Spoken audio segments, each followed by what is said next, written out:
ಒಬ್ಬ ದೊಡ್ಡ ಕಾಂಟ್ರಾಕ್ಟರ್ ಬಳಿ ಒಬ್ಬ ಮನೆ ಕಟ್ಟುವ ಮೇಸ್ತ್ರಿ ಕೆಲಸ ಮಾಡ್ತಾ ಇದ್ದ. ತುಂಬಾ ಒಳ್ಳೆಯ ಕೆಲಸಗಾರ ಎಂದು ಹೆಸರನ್ನ ಪಡೆದಿದ್ದ. ಕೈ ತುಂಬಾ ಸಂಬಳವಿದ್ರೂ ವರ್ಷ ಕಳೆದಂತೆ ಮೇಸ್ತ್ರಿಗೆ ವಯಸ್ಸಾಗ್ತಾ ಬಂತು.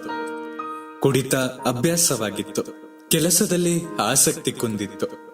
ಕೊನೆಗೊಂದು ದಿನ ಆತ ನಿವೃತ್ತಿ ಪಡೆಯುವ ತೀರ್ಮಾನವನ್ನ ಕಾಂಟ್ರಾಕ್ಟರಿಗೆ ತಿಳಿಸಿದ. ಕಾಂಟ್ರಾಕ್ಟರ್ ಒಂದು ಖಾಲಿ ಜಾಗ ತೋರಿಸಿ ಅಲ್ಲಿ ಅವರ ಕೊನೆಯ ಕೆಲಸವಾಗಿ ಒಂದು ಮನೆಯನ್ನ ಕಟ್ಟಿಕೊಡ್ಬೇಕೆಂಬ ಕರಾರಿನೊಂದಿಗೆ ನಿವೃತ್ತಿಗೆ ಅನುಮತಿ ಕೊಟ್ರು. ನಮಸ್ಕಾರ, ಕೇಳ್ತಾ ಇದ್ದೀರಾ ಅವಿಭಾಜಿತ ಪಾಡ್ಕಾಸ್ಟ್. ನಾನು ಸಂಕೇತ್ ಭಟ್. ಮೇಸ್ತ್ರಿ ಅರೆ ಮನಸ್ಸಿನಿಂದಲೇ ಕೆಲಸ ಶುರು ಮಾಡಿದ. ಕೆಲಸದಲ್ಲಿ ಅಷ್ಟೇನೂ ಆಸಕ್ತಿ ಇರಲಿಲ್ಲ. ಕೊನೆ ಕೆಲಸ ಹೇಗೋ ಏನೋ ಮುಗಿಸಿಕೊಟ್ರಾಯ್ತು ಎಂಬ ಮನೋಭಾವದಿಂದಲೇ ಕೆಲಸ ಮಾಡಿದ್ರು. ಸಾಮಾನ್ಯವಾಗಿ 6 ತಿಂಗಳಲ್ಲಿ ಮುಗಿಯಬೇಕಾಗಿದ್ದ ಮನೆ 1 ವರ್ಷಕ್ಕೆ ಮುಗಿಯಿತು. ಕಾಂಟ್ರಾಕ್ಟರೇ ಸ್ವತಃ ಆಸಕ್ತಿ ವಹಿಸಿ ಈತ ಕಟ್ಟಿದ ಕೊನೆಯ ಮನೆಗೆ ಬೇಕಾದ ಸರಳ ಪೀಠೋಪಕರಣಗಳನ್ನೆಲ್ಲ ಸರಬರಾಜು ಮಾಡಿ ಅದನ್ನೆಲ್ಲ ಜೋಡಿಸಲು ಹೇಳಿದ್ರು. ಈತ ಬೇಕಾಬಿಟ್ಟಿಯಾಗಿಯೇ ಮಾಡಿ ಮುಗಿಸ್ದ. ಎಲ್ಲ ಮುಗಿದ ನಂತರ ಒಂದು ಸಮಾರಂಭ ಏರ್ಪಾಡಾಗಿತ್ತು. ಕಾಂಟ್ರಾಕ್ಟರರ ಇತರ ಕೆಲಸಗಾರರು, ಕಚೇರಿಯವರು ಎಲ್ಲ ಸೇರಿದ್ರು. ಭರ್ಜರಿ ಔತಣದ ವ್ಯವಸ್ಥೆ ಇತ್ತು. ಬಂದವರೆಲ್ಲ ಈ ಮನೆ ಎಷ್ಟು ಚೆನ್ನಾಗಿ ಕಟ್ಟಿಲ್ಲವಲ್ಲ, ಯಾಕೆ ಎಂದು ಪಿಸು ಪಿಸು ಮಾತನಾಡಿಕೊಳ್ತಾ ಇದ್ರು. ಔತಣಕ್ಕೆ ಮುಂಚೆ ಒಂದು ಸಣ್ಣ ಸಮಾರಂಭದಲ್ಲಿ ಕಾಂಟ್ರಾಕ್ಟರ್ ಮೇಸ್ತ್ರಿಯನ್ನು ಗೌರವಿಸಿದ್ರು. ಇವರು ನಮ್ಮ ಕಂಪನಿಯಲ್ಲಿ ಸುಮಾರು 25 ವರ್ಷ ಕೆಲಸ ಮಾಡಿದ್ದಾರೆ. 100 ಮನೆಗಳನ್ನ ಕಟ್ಟಿದ್ದಾರೆ. ಈಗ ನಿವೃತ್ತಿ ಆಗ್ತಾ ಇದ್ದಾರೆ.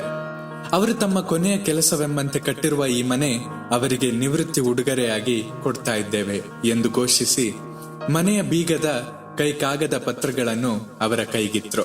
ಕಾಂಟ್ರಾಕ್ಟರರ ವಿಶಾಲ ಮನಸ್ಸನ್ನು ನೋಡಿ ಎಲ್ಲರೂ ಚಪ್ಪಾಳೆ ತಟ್ಟಿ ಪ್ರಶಂಸಿಸಿದರು.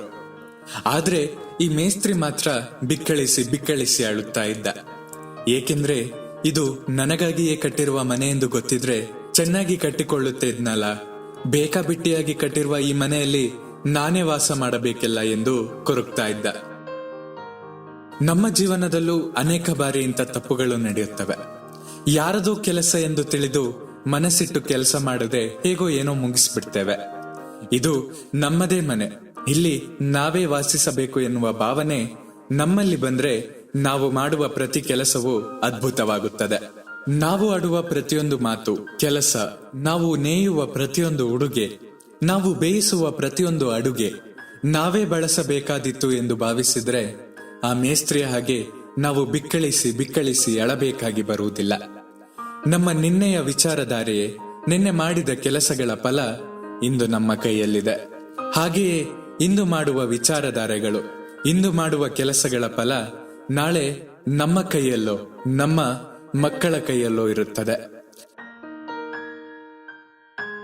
ನಿಮ್ಮ ಪ್ರೀತಿ ಹಾಗೂ ಪ್ರೋತ್ಸಾಹ ಸದಾ ಹೀಗೆ ನನ್ನ ಮೇಲೆ ಇರಲಿ. ನಿಮ್ಮ ಅನಿಸಿಕೆಗಳನ್ನ ನನ್ನ ಬಳಿ ಹಂಚಿಕೊಳ್ಳಿ. ಸದಾ ಕೇಳ್ತಾ ಇರಿ ಅವಿಭಾಜಿತ ಪಾಡ್ಕಾಸ್ಟ್. ನಾನು ಸಂಕೇತ್ ಭಟ್. ಧನ್ಯವಾದಗಳು.